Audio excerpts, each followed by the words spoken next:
5 Juni 2025 menjadi malam yang epik bagi semua fans timnas Indonesia. Pasalnya di malam itu tim Garuda mampu membuat sejarah baru dengan melaju ke round 4 kualifikasi Piala Dunia 2026. Dan dari sekian nama yang dipanggil, Joy Pelupesi kembali menjadi sosok pembeda di lini tengah Garuda. Mungkin dari sisi statistik ia nggak begitu mentereng seperti pemain lainnya. Namun kehadirannya sebagai pengatur keseimbangan tim benar-benar membuat China gagal melakukan hal yang sama ketika mereka menang di Qingdao. Hal yang kemudian diketahui membuat tim analis China pun merasa kesulitan untuk menganalisis cara kerja dari seorang Joy Pelupesi.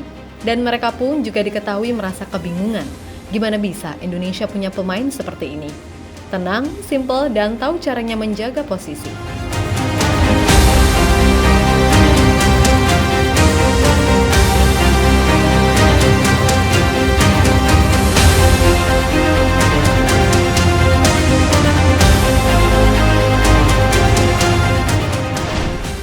Sejak peluit pertama dibunyikan, Joy Pelupesi mampu tampil bagaikan benteng tak tertembus di lini tengah Indonesia.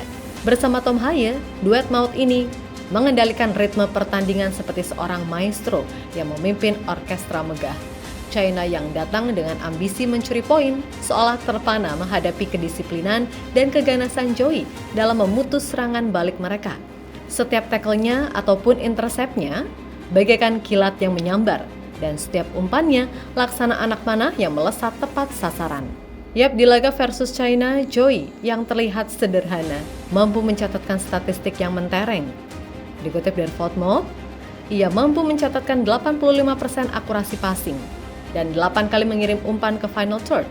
Kemudian dari sisi bertahan, Joy mampu melepaskan 1 tackle sukses, 3 clearance, 1 intercept, 8 defensive action, 4 ball recoveries dan sanggup memenangkan 4 duel. Sesuatu yang kemudian benar-benar membuat pemain China cukup frustasi. Karena di laga tersebut mereka sangat sulit menembus pertahanan Indonesia dari sisi tengah, seperti apa yang terjadi di pertemuan pertama.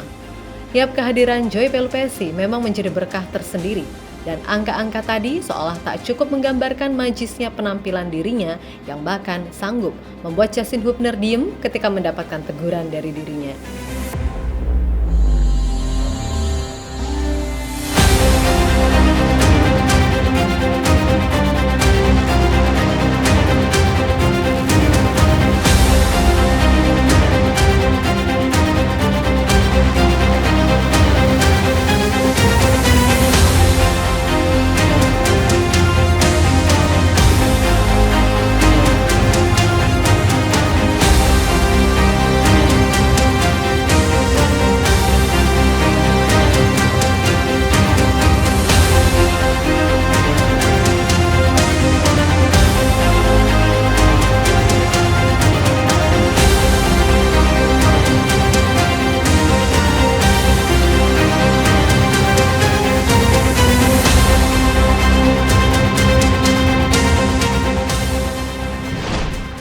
Yap, malam itu Stadion Gelora Bung Karno beneran jadi lautan semangat yang bergelora, di mana ribuan supporter Garuda menggelorakan nyanyian kebangsaan Indonesia Raya. Di tengah atmosfer yang menggetarkan jiwa, Joy tidak hanya bermain tapi ia menghidupkan mimpi. Malam yang luar biasa, ujarnya dengan mata berbinar, seolah menyimpan api semangat leluhur Maluku dalam setiap kata. Bahkan istri Joy dan kedua anaknya turut larut dalam euforia, menyanyikan Indonesia Raya dengan lantang untuk kemudian menambah warna epik pada kemenangan ini.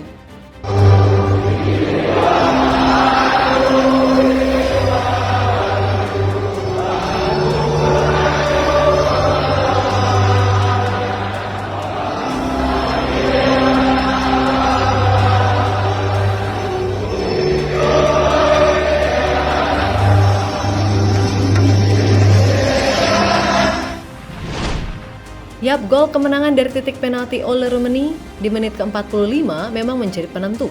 Tetapi tanpa Joy, fondasi permainan Indonesia mungkin tak akan setegar karang. Ia adalah breaker sejati dan penjaga keseimbangan yang memungkinkan Tom Haye melancarkan serangan bak kilatan petir. Media internasional bahkan menyamakan gaya mainnya dengan Rodri-nya Manchester City karena ketenangannya dalam mengatur tempo dan mematahkan strategi lawan. China yang sebelumnya mengalahkan Indonesia 2-1 di Qingdao pada Oktober 2024 kali ini hanya bisa menunduk lesu. Karena selain kalah, mereka juga dipastikan gugur.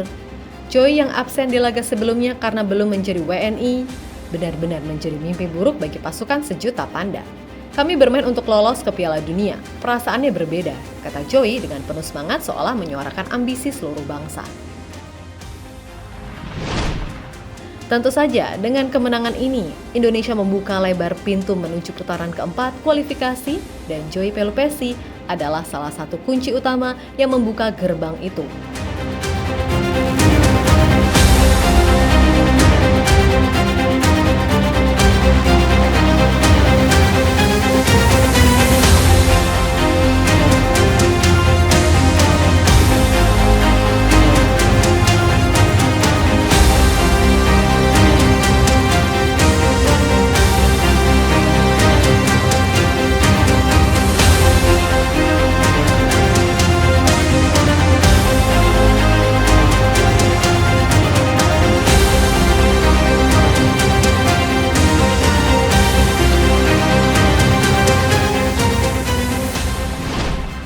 Yap, apa yang ditampilkan Joy Pelupesi memang sejalan dengan apa yang diutarakan oleh Tom Haye. Bagi Tom, keberadaan Joy benar-benar sangat memudahkan dirinya. Dan meskipun tercatat baru 2 kali main bareng, namun Tom udah bisa merasa tune in sejak pertama kali Joy datang ke TC Timnas Indonesia.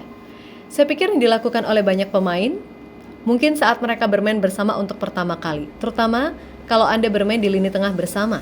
Itu sangat dekat tentunya. Ya, Joy juga mempunyai banyak pengalaman, jadi kami tak butuh banyak perbincangan untuk mengenal satu sama lain. Mungkin itu apa yang kami inginkan. Tapi, itu selalu bagus dan kami mempunyai beberapa hal kecil. Mungkin seperti penempatan posisi, kalau saya ada di posisi lebih tinggi di lapangan, yang saya tahu dia akan menutup posisi yang saya tinggalkan, atau bagaimana yang kami inginkan. Ya, saya pikir kami mempunyai koneksi bagus di lapangan. Anda tahu, sebagai contoh, seorang pemain ingin memberi tekanan dan Anda hanya merasa seperti pemain lain bergabung dengan saya atau dia mempunyai dukungan saya. Dan di sisi lain terkadang mengenai penempatan posisi saat kami menguasai bola, seperti saat saya melihat Joy datang, saya tahu harus membuka ruang. Buat kami, saya tak berpikir itu hal besar, tapi hanya detail kecil, ucap pemain 30 tahun tersebut.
Ya, berkaca dari segala hal yang ada, Joy Pelupesi memang sosok penting di lini tengah Garuda. Akan tetapi, biar gimana pun, kita juga nggak boleh cuma bergantung pada dirinya seorang. Harus tetap ada pelapis yang kualitasnya nggak jauh. Dan memang dalam hal ini, Indonesia nggak punya DMF murni yang sebagus dia. Beberapa nama pernah dicoba, tapi hanya Pelupesi lah yang memang paling oke. Ingat, meskipun kita ingin semuanya baik-baik saja, namun dalam sepak bola segala risiko pasti ada. Sehingga untuk round 4, Clifford beserta jajaran pelatih lainnya harus bisa menemukan deputi alias penerus dari Joy yang memang benar-benar seorang DMF. Ada yang bilang Ivar, Nathan, Hubner, hingga Kambuaya. Tapi semua juga paham mereka semua bukan DMF murni, walaupun ya bisa-bisa aja main di sana. Karena kembali lagi, DMF seorang Joy Pelupesi mungkin terkesan gampang kalau kita cuma lihat, tapi bisa menjaga area, merebut bola, lalu mengatur tempo hingga melakukan umpan transisi cepat. Semua itu butuh yang namanya visi serta intuisi, selain tentunya stamina yang oke. Ya, mudah-mudahan kedepannya kita bisa menemukan pemain seperti Joy Pelupesi untuk prospek jangka panjang Timnas Indonesia.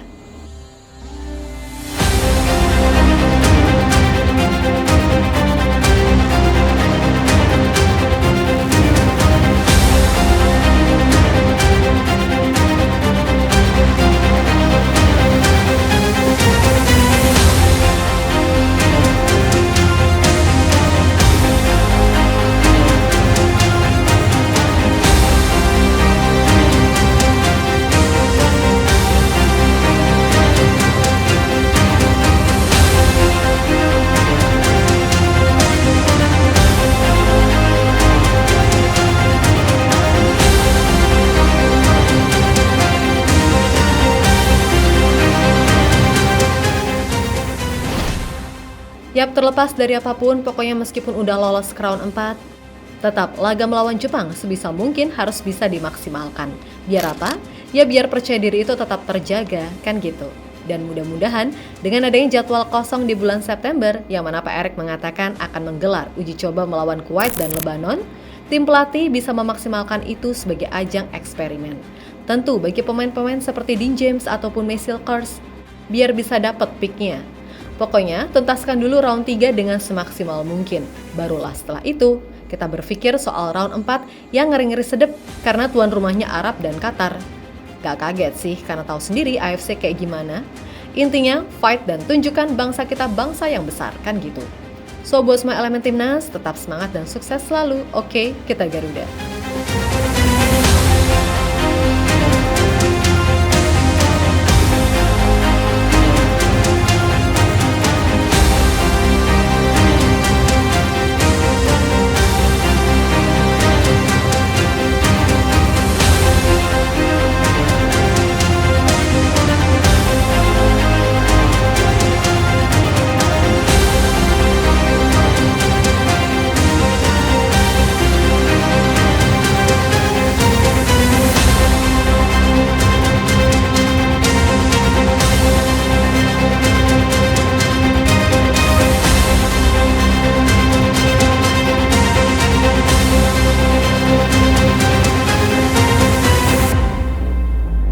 Itu dia pembahasan kali ini.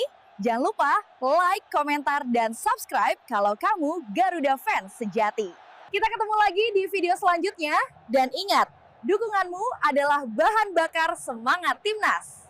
Saya Dinar dari Gals pamit. Dukung terus timnas Indonesia.